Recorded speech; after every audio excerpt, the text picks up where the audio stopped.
السلام عليكم ورحمة الله وبركاته.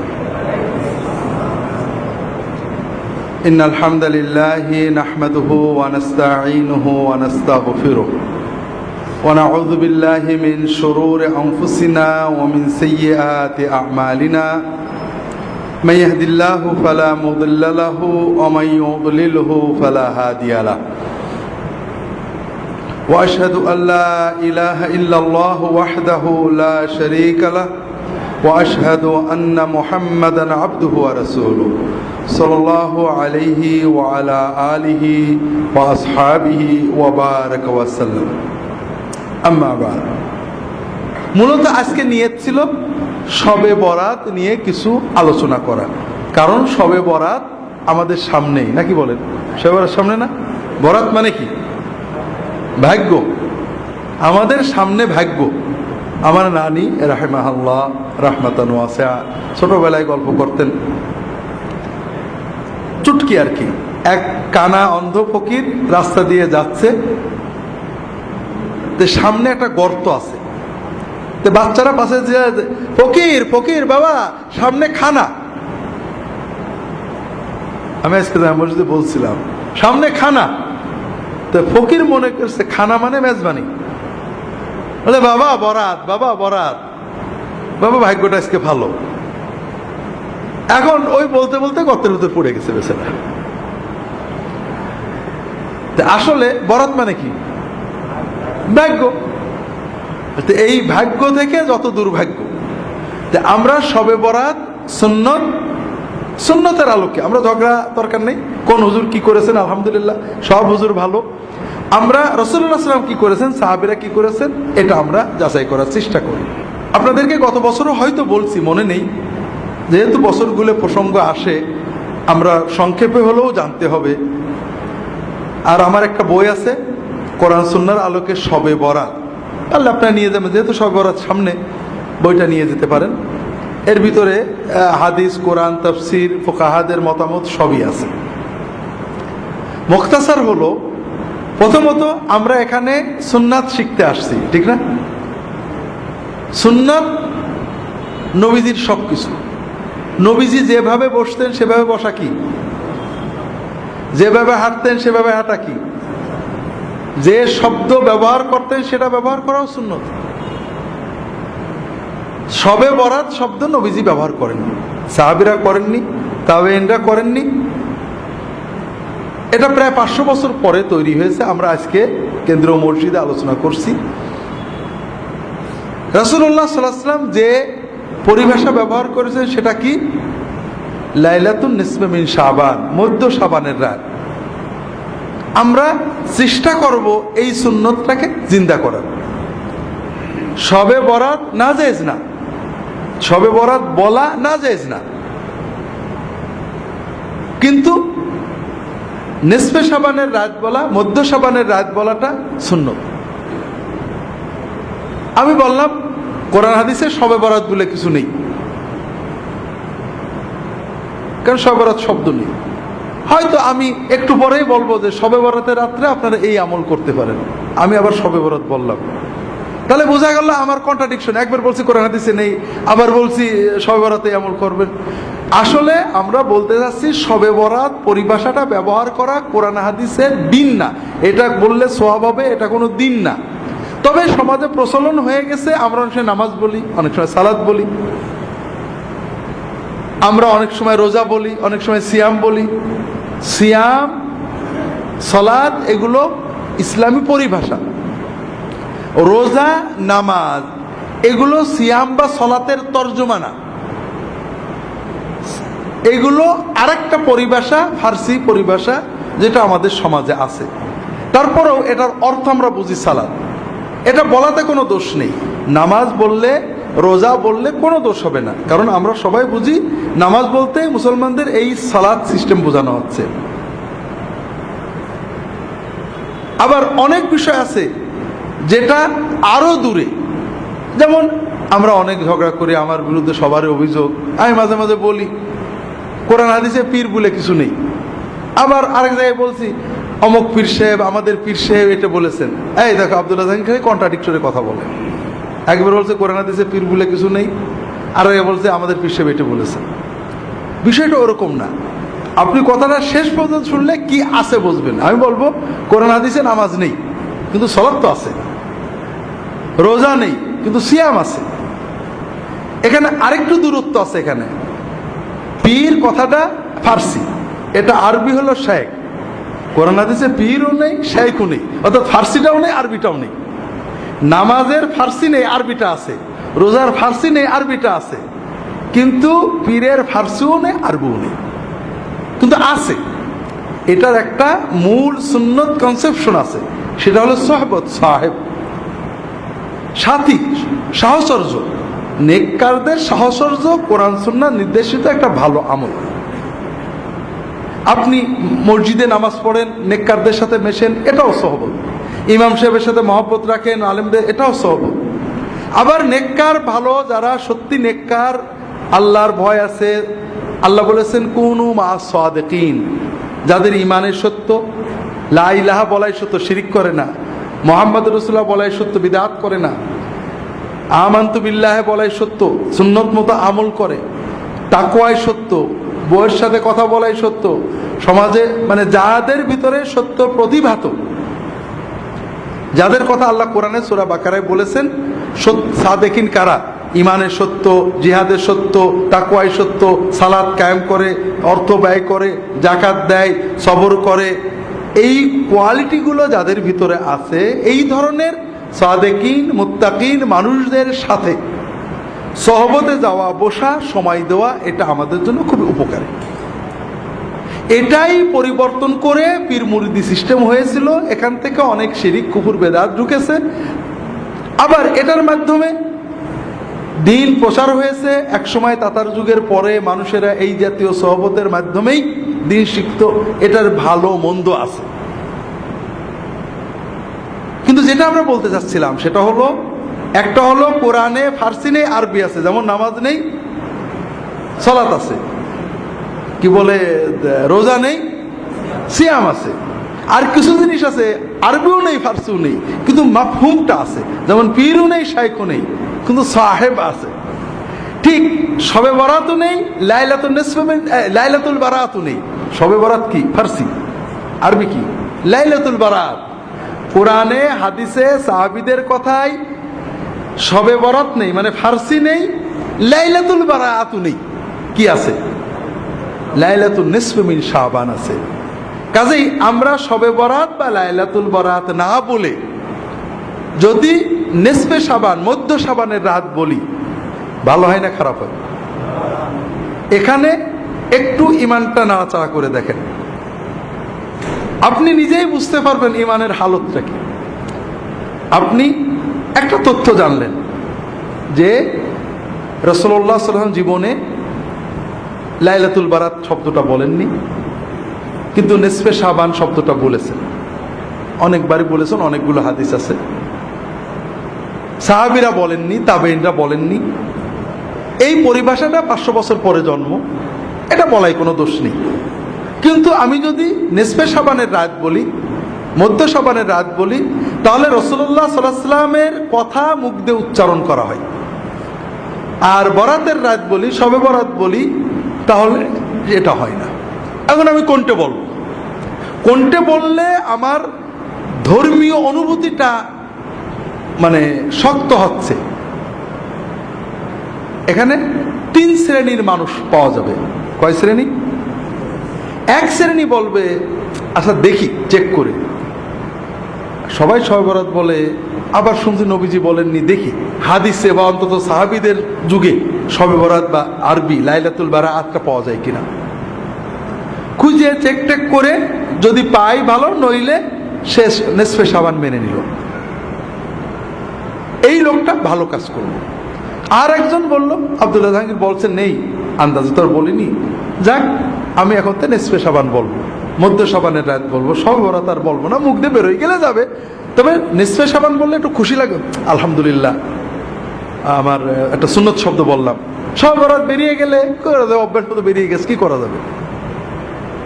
এই লোকটা হালকা ভালো করলো, আগেরটা বেশি ভালো করলো, চেক করে যাচাই বাছাই করে নিল। এটা আমার উপর পূর্ণ আস্থা রাখলো, এটা ভালো না। সব কথা চেক করে নেওয়া ভালো। তৃতীয় আর এক শ্রেণীর মানুষ, আপনি এই কথাটা, আমি নয়, আপনি কালকে এই কথাটা অনেকের কাছে বলবেন, আর এক শ্রেণীর মানুষ বলবেন, হ্যাঁ এত লোকে বলে কিছু বলে, সব কি নবীর মতো বলতে, এই যে আমরা রোজা বলি, নামাজ বলি, এন বলি, তেন বলি, এই বলি, সেই বলি, সব কি নবীর কায়দায় বলতে হবে নাকি? এইরকম লোক আছে না নেই? হয়তো আমাদের এখানেও তো একজন এরকম চিন্তা করছেন। ভাইরা, আপনি কাকে ধাক্কা মারলেন? আব্দুল্লাহ জাহাঙ্গীরকে। আপনি কোন জিনিসটাকে অচল বলে, মানব না বলে অবজ্ঞা ভরে ফেলে দিলেন? সেটা কি? নবীজি সাল্লাল্লাহু আলাইহি ওয়াসাল্লামের একটা শব্দ, তার একটা সুন্নাত। তাহলে আপনার ঈমান, আপনি একটু ঘষা মাজা করে দেখেন, আপনি কি কাম করলেন? আপনি কোন জিনিসটাকে অবজ্ঞা করলেন? আপনি তো আমাকে অবজ্ঞা করেননি।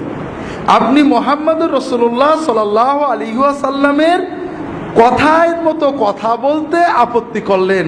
আপনার সমাজের প্রচলিত কথাটাকে মুহাম্মদ সাল্লাল্লাহু আলাইহি ওয়াসাল্লামের কথা চেয়ে জোর দিলেন। এটা আপনি ভালো করলেন না, আপনি আপনার ঈমানের ক্ষতি করলেন, আমার তো কিছু করলেন না। আপনাদের এজন্য বারবার আবারও বলি, আমাদের এখানে আমরা নিয়মিত, আপনারা আসেন, একদিনে সব শেখাবো এরকম নয়, প্রশ্নোত্তর হবে, আমরা প্রশ্নের মাধ্যমে অনেক কিছু জানবো। তবে সবচেয়ে বড় চিন্তা, অনেক সুন্নাত আমাকে বলে, স্যার আপনার এখানে তো অনেক সুন্নত নেই। অনেক সুন্নত নেই মানে কিছু কিছু বিষয় আছে, মানে আপনি গাড়িতে চলেন, ঘোড়ায় চলেন না, সুন্নত নেই। তো ভাইরা, আমি গাড়ি চলাটাকে অত উত্তম, আমি ঘোড়ায় চড়তে পারলে খুশি, আমি পারি না তাই করি। কিন্তু আমি বিশ্বাস করি যে আমি চড়াটাও যদি নবীজির মতো হতো, নিঃসন্দেহে ভালো হতো। কথা হলো যে, একটা হলো আমার চেতনা, বিশ্বাস যে মুহাম্মদ সাল্লাল্লাহু আলাইহি ওয়াসাল্লামের চেয়ে বড় আর কিছু হতে পারে না। আমি পারি না, আপনাদের বলছি, আমি 1981 সালে সৌদি আরবে গেছি। ও দেশে প্রথম তেল নিয়ে যেতাম, সরিষার তেল, নারকেলের তেল, ডিব্বা টিব্বা ভরে নিয়ে যেতাম। তেল তখন এত পাওয়া যেত না, খুব ঝামেলা হতো। আমি তেল মাখার অভ্যাসটা নষ্ট হয়ে গেল, আমি এখন মাথায় তেল মাখতে পারি না। বোধহয় 40 বছর হয়ে গেল মাথায় আমি তেল মাখি না। তেল মাখলে বরং অস্বস্তি লাগে। তো এই কথাটা আমি বলছি আমার এক ছোট ভাইকে, মৌলানা ইদ্রিস রাহিমাহুল্লাহ, মারা গেছে, আপনারা জানেন কত এসে বলো, ভাই রাসূলুল্লাহ সাল্লাল্লাহু আলাইহি ওয়াসাল্লাম কিন্তু তেল মাখতেন, আমি কি করব? উনি মাখতেন, ছিল আমার না মাখাটাই ভালো, এটা বলবো? তাহলে বোঝা যায় আমার ইমানে গড়বড়ি আছে। আমি বললাম যে নিঃসন্দেহে তেল মাখা ভালো, আমি যে মাখতে পারি না, অস্বস্তি লাগে, এটা আমার খারাপ। রাসূলুল্লাহ সাল্লাল্লাহু আলাইহি ওয়াসাল্লাম যেটা করেছে নিঃসন্দেহে সেটা। দুনিয়ার কাজে, জাগতিক কাজে, প্রতিটি ব্যাপারে রাসূলুল্লাহ সাল্লাল্লাহু আলাইহি ওয়াসাল্লামের সুন্নত, কোনটা নফল সুন্নত, কোনটা আদাতি সুন্নত, কোনটা মুস্তাহাব সুন্নত, কোনটা ওয়াজিব সুন্নত, বিভিন্ন রকম হতে পারে, কিন্তু তার চেয়ে ভালো আর কিছু হতে পারে না। আমি চুলগুলো ছোট করে রাখছি। আমি চুল কি টুপি পাগড়ি পরে জামে মসজিদে যাই, কখন খুলবো মাথায় খুব গরম লাগে, কখন খুলবো কখন, টুপি পরি ফুটো ফুটোওয়ালা, ভারী টুপি পরলে, সুন্দর টুপি পরলে মাথা গরম হয়ে যায়। চুল তো বড় বেশি রাখতে পারি না, রাখলে আবার কাটতে হয়। এখন আমি কি এই ছোট চুল রাখাটাকে যুক্তি তর্ক দিয়ে উত্তম বলবো? একজন লোক ভাবরি রেখেছে, লম্বা চুল রেখেছে, ঘাড় বন্ধ চলে গেছে, কি বিরক্তিকর। আরে নবীজি করেছেন, সেই যুগে অন্যরকম ছিল, আমি কোনটা করবো বলেন তো? আমি ইয়াকিন করে বলবো, নবীর সাথে যতটুকু মিল আছে ওটা নিঃসন্দেহে ভালো, কিয়ামত পর্যন্ত সবার জন্য ভালো। আমি করতে পারছি না সেটা ভিন্ন কথা, আমি পালন করতে পারছি না, এটা আমি একটা অসুবিধার জন্য পারছি না, কিন্তু আমি উত্তম মনে করব, ভালো মনে করব কোন জিনিসটাকে, যেটা রাসূল সাল্লাল্লাহু আলাইহি ওয়াসাল্লাম সহিভাবে প্রমাণিত। এখানে আর কোনো ব্যাখ্যা দিতে আমরা যাব না, সন্দেহাতীত ভাবে ওইটাই ভালো। আমি রাখতে পারছি না ভিন্ন কথা, আমি আমার ওজোর আছে, এটা নফল সুন্নত, মুস্তাহাব সুন্নত, আদাতি সুন্নত, অর্থাৎ জাগতিক সুন্নত। রাসূলুল্লাহ সাল্লাল্লাহু আলাইহি ওয়াসাল্লাম তাকিদ দেননি, নির্দেশ দেননি, অথবা গুরুত্ব দেননি, তিনি করেছেন, এটা না করলে গুনাহ হবে না। কিন্তু আমি যত যুক্তি তর্কই দিই, এমন জায়গায় যেন না যাই যে নবীজিরটা ছোট হয়ে করে ফেলার কায়দায় চলে যায়। এটা হলো সবচেয়ে ভয়ঙ্কর কথা। আমরা কি করি, দুই গ্রুপই একই রকম। কিছু মানুষ আমরা বলি নবীজি করেননি, তাতেই কাজেই বেদাত। নবীজি করেননি বলেই বেদাত হয় না, নবীজি করেননি কাজে ওটা দিন না, ওটা সুন্নত না। সুন্নতকে দিন মনে করাই, নবীজি করেননি সেটাকে দিন মনে করা বেদাত। আবার আর এক গ্রুপ, নবীজি করেননি কাজেই জায়েজ, এইটা প্রমাণ করতে যে নবীর সুন্নতকে ছোট মনে করেন। এখানে আমাদের ইমানের সাথে সাংঘর্ষিক হয়ে গেল। কাজে প্রতি ক্ষেত্রে আপনারা যেটা সবসময় লক্ষ্য রাখবেন, রাসূলুল্লাহ সাল্লাল্লাহু আলাইহি ওয়াসাল্লাম থেকে কোনো সুন্নত, সেটা ফরজ সুন্নত, মুস্তাহাব সুন্নত, নফল সুন্নত, যাই হোক না কেন, যেটা বর্ণিত হবে তার বিপরীতে আপনার যুক্তি দেবেন না। আপনি যদি জানেন যে এটা সুন্নত, আলহামদুলিল্লাহ ভাই নবীর সুন্নত উত্তম, আমি পারছি না, দোয়া করেন যেন পারি। আর যদি না জানা থাকে তা কি করবেন, আমি দেখব, কিন্তু নবীজির সুন্নতের বিপরীতে কোনো জিনিসকে আনবেন না, কোনো ক্ষেত্রেই না। তো যাই হোক, প্রথম যে বিষয়টা আমরা আলোচনা করলাম যে লাইলাতুন নিসফে মিন শাবান, মধ্য শাবানের রাত, এটা হলো সুন্নত পরিভাষা। আর শবে বরাত, লাইলাতুল বারাত, এটা সুন্নত নয়, এটা পরবর্তী যুগে অনেক পরে, 500 বছর পরে প্রথম আপনি রাসূলুল্লাহ সাল্লাল্লাহু আলাইহি ওয়াসাল্লাম, সাহাবী, তাবেঈন, তাবেঈন, ইমাম আবু হানিফা, শাফি, মালিক, আহমদ ইবনে হাম্বল রাহিমাহুল্লাহ, কারোর যুগে পাবেন না। অনেক পরে এসে এই পরিভাষাটা জন্ম হয়েছে। দ্বিতীয় পর্যায়ে যাই, সুন্নতের ভিতরে নিরাপত্তা। সুন্নতের বাইরে যেটা, এটা বেদাত না হলেও সমস্যা তৈরি করে। যেমন শবে বরাতের ভিতরে আমরা যখন মধ্য শাবানের রাত, এটা কোনো আলাদা উত্তেজনা তৈরি করে না, কিন্তু যখনই আমি বলবো শবে বরাত, তখন আমাদের ভিতরে একটা নির্ধারিত কনসেপশন তৈরি হয়, এটা ভাগ্য রজনী, এটা মুসলমানদের ভাগ্য রজনী। এই যে ধারণা দিচ্ছে এটাও ঠিক না। শবে বরাত গুনাহ মাপের রজনী। বারাত শব্দের মূল অর্থ ছিল মুক্তি, আরবিতে যে বারাত, আমরা বাংলায় অর্থটা পাল্টে বরাত ভাগ্য হয়ে গেছে, কিন্তু আরবিতে বারাত মানে মুক্তি। শবে বরাতের রাত্রিতে আল্লাহ তাআলা বান্দাদের গুনাহ মাফ করেন, এটা সহিহ হাদিস দ্বারা প্রমাণিত। কিন্তু এই রাত্রিতে আল্লাহ ভাগ্য দেন, ভাগ্য লেখেন, এটা কোনো হাদিস নেই, কোনো কোরআন নেই। এ মর্মে যত হাদিস আছে সবগুলোই জাল হাদিস। তফসিরে দু একটা কথা বলা হয়েছে, কোনো তফসির কারক সমর্থন করেননি। তাহলে মধ্য শাবান বললে যে সুন্নত চেতনা আসে, শবে বরাত বা ভাগ্য রজনী বললে আমাদের ভিতরে যে চিন্তাটা আসে, এটা আসলে ঠিক না। এরকম অনেক ক্ষেত্রে আছে। যেমন কোরআন হাদিসের পরিভাষা হলো ঈমান, আর তাবেঈনদের যুগ থেকেই, তাবেঈনদের যুগ থেকে পরিভাষা হলো আকীদা। ঈমান বললে ঝগড়া হয় না, ওর ঈমান খারাপ এ বলে না, ওর আকীদা খারাপ। যদিও তাবেঈনদের যুগ থেকে আকীদা পরিভাষাটা ব্যবহার করা হচ্ছে, তারপরে ঈমান পরিভাষার ভিতরে যত প্রশস্ততা, আকীদার ভিতরে তা নেই। তাসাউফ, তাসকিয়া, রাসূলুল্লাহ সাল্লাল্লাহু আলাইহি ওয়াসাল্লাম, সাহাবী, তাবেঈন, তাদের পরিভাষা ছিল তাসকিয়া, আত্মশুদ্ধি। আমরা বলি তাসাউফ। তাসকিয়া শব্দের ভিতরে যত প্রশস্ততা, উদারতা, সুন্নাহমুখিতা আছে, তাসাউফ বললে মনে হয় ভিন্ন কোনো একটা বোধহয় শাস্ত্র, এরকম মনে হয়।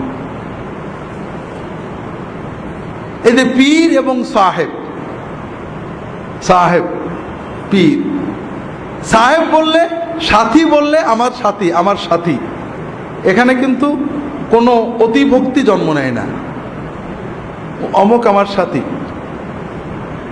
সাথী বলার ভিতরে অতিভক্তির প্রাবল্য আসে না। যখনই পীর বললেন তখন মনে হলো একটা বিশেষ একটা চেতনা তার দিকে যাচ্ছে। আপনি কি? আমি আব্দুল্লাহ জাহাঙ্গীরের সাথী। আব্দুল্লাহ জাহাঙ্গীর কি? আমার সাথী। এটা খুব সিম্পল কথা। এটার ভিতরে সুন্নত আছে, এটার ভিতরে মহব্বত আছে, কিন্তু অতিভক্তির কিছু নেই। সুন্নতের বাইরে যাওয়ার দরজাটা বন্ধ হয়ে গেছে। আমরা কোনো পরিভাষাকে নাজেজ বলছি না, সুন্নতটা যে ভালো এটা প্রমাণ করার চেষ্টা করছি। রাগ করেন না আপনারা, কারণ আমি এটা বিশ্বাস করি যে সুন্নত ভালো। কিন্তু যখনই বললেন আব্দুল্লাহ জাহাঙ্গীর আমার কি? পীর। পীর বললেই যেন কেমন আরেকটু ভক্তি ভালোবাসার প্লাবন বয়ে যেতে লাগলো। যেটা সাথীর ভিতরে ছিল না। আমি ওনার কি মুরিদ। মুরিদ বলার সঙ্গে সঙ্গেই আপনি মুরিদ কার? আমার। মুরিদ মানে কি? চাই, আমার জান প্রাণ দিয়ে একজনকেই চাই, এই হুজুর। তো হলো নাকি? আপনি কাকে চান? কাকে চান আপনি? হ্যাঁ, আপনি আল্লাহকে চান। আমি আপনার সাথী, আল্লাহ পাওয়ার জন্য, আমল শেখার জন্য জজবা আপনি আমার সাথে থাকেন, আর কিছু না। আপনার মুরাদ তো আল্লাহ, আপনি মুরিদ হলেন আল্লাহ, আপনি চাচ্ছেন আল্লাহকে। পরিভাষা তৈরি হয়ে গেছে, হাজার হাজার লক্ষ লক্ষ দিনদার মানুষেরা বলেছেন সব ঠিক আছে, আমরাও বলি, ব্যবহার করি। কিন্তু আমরা ব্যবহার করে করে 1 কোটি মানুষে ব্যবহার করার কারণে মুহাম্মদ সাল্লাল্লাহু আলাইহি ওয়াসাল্লামের ব্যবহারে সেটা দামি হয়ে যায় কিনা? হবে। 100 কোটি লোকে ব্যবহারের কারণে কি সেটা রাসূলুল্লাহ সাল্লাল্লাহু আলাইহি ওয়াসাল্লামের ব্যবহারে সে দামি হয়ে যাবে কিনা? না। তো যাই হোক, আমরা লম্বা করব না।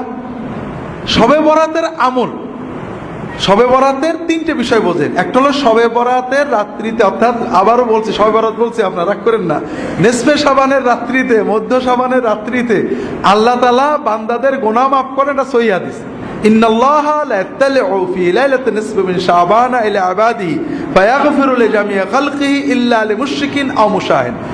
আল্লাহ তাআলা মধ্য শাবানের রাত্রিতে তার বান্দাদের দিকে দৃষ্টিপাত করেন। আল্লাহ মধ্য শাবানের রাত্রিতে তার বান্দাদের দিকে দৃষ্টিপাত করেন। তখন তিনি 2 শ্রেণীর মানুষ ছাড়া সকল শ্রেণীর সৃষ্টিকে মাফ করে দেন।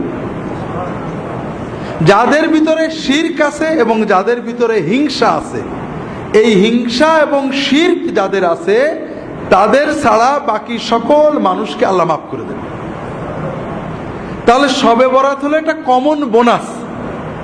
আপনি যদি এই রাত্রিতে ঘুমিয়ে থাকেন, জেগে থাকেন, কিন্তু আপনার অন্তরে শিরক নেই, আপনার অন্তরে হিংসা বিদ্বেষ নেই, ইনশাআল্লাহ আপনার নসিবে এই আল্লাহর বোনাসটা এসে যাবে। আপনার অ্যাকাউন্টে আপনার বোনাস জমা হয়ে যাবে। কথাই বুঝতে পেরেছেন?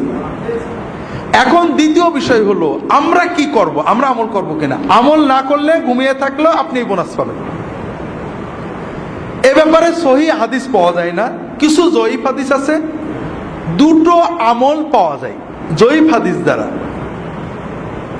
বা 3টে আমল পাওয়া যায়। একটা হলো কবর জিয়ারত, আর একটা হলো দোয়া, আর একটা হলো সালাত। এই বিষয়ে যতগুলো হাদিস আছে সবই জয়ীফ। তবে যেহেতু এই রাত্রের ফজিলত সহিহ, এই রাত্রে কেউ যদি অন্যান্য রাতেও তাহাজ্জুদ পড়ে, এই রাত্রে একটু কিছু বেশি পড়েছে, অন্যান্য রাত্রেও দোয়া করে, এই রাত্রে বেশি করেছে, এটা অনেক আলেমই মুস্তাহাব, জায়েজ, বৈধ, সুন্নতের ভিতরে থাকবে বলে মত প্রকাশ করেছেন। আমরাও মনে করি যদি কেউ ব্যক্তিগতভাবে এই রাত্রিতে দোয়া করেন, এই রাত্রিতে আল্লাহর কাছে দোয়া করেন বা সাধারণ তাহাজ্জুদ পড়েন, কিয়ামুল লাইল করেন, এটা নাজায়েজ হবে না, ইনশাআল্লাহ বিদআত হবে না। 3টে কারণে। একটা হলো সুন্নত দ্বারা ফজিলত প্রমাণিত। এখানে জয়ীফ হাদিস দিয়ে কেউ আমল করলে এটা সরাসরি বেদাত বলা ঠিক না। তাবেঈদের যুগ থেকে কোন কোন তাবেঈ এই রাত্রে ইবাদত করেছেন। তবে এই রাত্রিতে ইবাদত মসজিদে যেয়ে করা, সমবেত করা, এটা সকল ইমাম হানাফি, শাফিঈ, মালিকি, হাম্বলি সবাই বেদাত বলেছেন, মাকরুহ বলেছেন। এটা নিয়ে কোনো মতভেদ নেই। এই রাত্রি ইবাদতের জন্য মসজিদে যাওয়া, দলবদ্ধ হওয়া, সুন্নত ইবাদতও দলবদ্ধ হয়ে করা, এটা বেদাত বলা হয়েছে এবং মাকরুহ বলা হয়েছে। হানাফি ফিকহের সব কিতাবই পাবেন। তৃতীয় হলো এই রাত্রিতে ভাগ্য লেখা হয়, এই মর্মে যত কথা আছে সবই জাল কথা। চতুর্থ হলো এই রাতের পরের দিনে রোজা রাখা। আমাদের সমাজে প্রচলন আছে এই লাইলাতুন নিসফে মিন শাবানের পরের দিনে রোজা রাখার ব্যাপারে 2টো হাদিস আছে, দুটোই জাল পর্যায়ে। তবে শবে বরাতে রাসূল বেশি রোজা রাখতেন, 1 তারিখ থেকে 15 তারিখ পর্যন্ত রোজা রাখতেন। আর 13, 14, 15 রোজা রাখা তো নিয়মিতই সুন্নত। কাজেই যারা রোজা রাখতে চান 13, 14, 15 রাখবেন। সব মাসেই রাখার চেষ্টা করবেন। শাবানে যেহেতু রাসূল বেশি রাখতেন, আপনারা রাখতে পারেন। মধ্য শাবানের রাত বা শবে বরাত বিষয়ে শেষ কথাটা বাদ রয়ে গিয়েছিল। সেটা হলো, আমরা বুঝলাম রাতটার সুন্নত নাম হলো মধ্য শাবানের রাত, আর এই রাত্রি হলো আল্লাহ তাআলা বান্দাদের মাফ করেন। এই রাত্রিতে নেক আমল করার ব্যাপারে কোনো সহিহ হাদিস পাওয়া যায় না। আল্লাহর মাগফিরাতের সহিহ হাদিস আছে, তবে দোয়া করা, সালাত আদায় করা, কবর জিয়ারত করা, এ সকল বিষয়ে জয়ীফ হাদিস আছে। কেউ যদি এগুলো ব্যক্তিগত আমল করেন, এটা সুন্নাহ বিরোধী নয়। তবে এই রাত্রিতে রুটি খাওয়া, উৎসব করা, বাতি জ্বালানো, এরপরে মসজিদে সমবেত হয়ে ইবাদত বন্দেগী করা, এগুলো বিদআত। এবং প্রায় ফিকহের সকল কিতাবে, হানাফি মাযহাব, শাফিঈ মাযহাব, বিভিন্ন কিতাবে বারবারই এই ধরনের কাজগুলোকে বিদআত বা মাকরুহ লেখা হয়েছে, মাকরুহ তাহরিমি লেখা হয়েছে। এখানে একটা বিষয় খুবই জরুরি, সেটা হলো আমরা রাসূলুল্লাহ সাল্লাল্লাহু আলাইহি ওয়াসাল্লাম এবং সাহাবীদের জীবনে শবে বরাতের, সাহাবীদের আবু বকর, ওমর, ওসমান, আলী রাদিয়াল্লাহু তাআলা আনহুম আজমাইন, খোলাফায়ে রাশিদিনের যুগে দেখেন শবে বরাতের কোনো হাদিস পাবেন না। পুরো ইসলামের ইতিহাসে ইবনে কাসির, তবারি, মানে রাসূলুল্লাহ সাল্লাল্লাহু আলাইহি ওয়াসাল্লামের হিজরত থেকে সাহাবী তাবেঈনরা মসজিদে সমবেত হয়েছেন, অথবা আবু বকর, ওমর, ওসমান তারা এই রাত পালন করেছেন, এরকম কিছু পাওয়া যায় না। এর একটা বড় কারণ হলো, ইসলাম আমাদেরকে জীবন ঘনিষ্ঠ ধর্ম দেয়, বতুরে না। আমরা শবে বরাতে কি জন্য গুরুত্ব দিই? এই রাত্রিতে আল্লাহ দোয়া কবুল করে, এটাই তো মূল, নাকি বলেন? এটা মূল না যে আমরা হুজুররা ওয়াজ করেছেন এই রাত্রে সন্ধ্যা থেকে আল্লাহর পক্ষ থেকে ঘোষণা দেওয়া হয় যে দোয়া করবে, কবুল করবে, এরকম আছে না? এই হাদিসটা জয়ীফ। তবে আমরা আশা করি এই রাতে দোয়া কবুল হবে। একাধিক হাদিস রয়েছে, সহিহ মুসলিম এবং অন্যান্য কিতাবে সহিহ হাদিস রয়েছে যে প্রতি রাত্রে রাতের যখন প্রথম 1/3 পার হয়ে যায়, রাতের প্রথম 1/3 পার হয়ে যায়, তার মানে 3 থেকে 4 ঘন্টা রাত হয়ে যায়। বর্তমান সময়ে আমাদের সন্ধ্যায় 7টায় ফজরের আজান হয়, ফজরের নামাজই হয় 5টায়, 4টায় ফিরে আজান, 3টে, এই 7টা, 8টা, 9টা, 10টা, 11টা, 12টা, 1টা, 2টো, 3টে, 4টে, 9 ঘন্টার রাত। তাহলে 1/3 মানে 3 ঘন্টা, 8টা, 9টা, 10টা, রাত 3 সাড়ে 3 ঘন্টা, তার মানে 10টা, সাড়ে 10টা। যখন রাত বড় হয় সন্ধ্যাও আগেই। যখন রাতের প্রথম 1/3 পার হয়ে যায়, আল্লাহ তাআলা সুবহানাহু ওয়া তাআলা প্রথম আসমানে নেমে আসেন। আল্লাহ তাআলার পক্ষ থেকে ঘোষণা দেওয়া হয় যে কে আসো দোয়া করবে, আমি তার সকল দোয়া কবুল করব। কে আসো আমার কাছে সাহায্য চাবে, আমি তাকে সাহায্য করব। কে আসো গুনাহ করেছো, গুনার মাপ চাও, আমি তোমার গুনাহ মাফ করে দেব। ওয়াযালিকা কুল্লা লাইলা, প্রতি রাতেই এই দোয়া, এই সুযোগ আল্লাহ দিতে থাকে। তাহলে আমরা যদি প্রতি রাতেই রাত 10টা, সাড়ে 10টা বেজে গেলে ঘুমানোর আগে 2-4 রাকাত নামাজ পড়ে আল্লাহর কাছে মন খুলে দোয়াটা করে শুই, তাহলে কিন্তু আমাদের প্রতি রাতই শবে বরাত হয়ে যায়। কথাটা কেমন বুঝতে পেরেছেন? আর এটা হলো ইসলামের মূল শিক্ষা, যে আপনি প্রতি রাতেই আল্লাহর কাছে কিছু চান, কারণ আপনি সারা বছরের চাওয়া একবারে চাওয়া যায় না ভাই। প্রতি রাতে আপনার নগদ যা আছে আল্লাহর কাছে চান, আল্লাহর কাছে মনের আবেগ জানান, আল্লাহ কবুল করবেন, আপনার জীবনটা আল্লাহমুখী হবে, আল্লাহর সাথে সম্পর্ক ঘনিষ্ঠ হবে। পাশাপাশি আলেম ওলামাদের সহবতে যেতে হবে, বইপত্র পড়তে হবে। আল্লাহ তাআলা তৌফিক দান করুন, আমিন।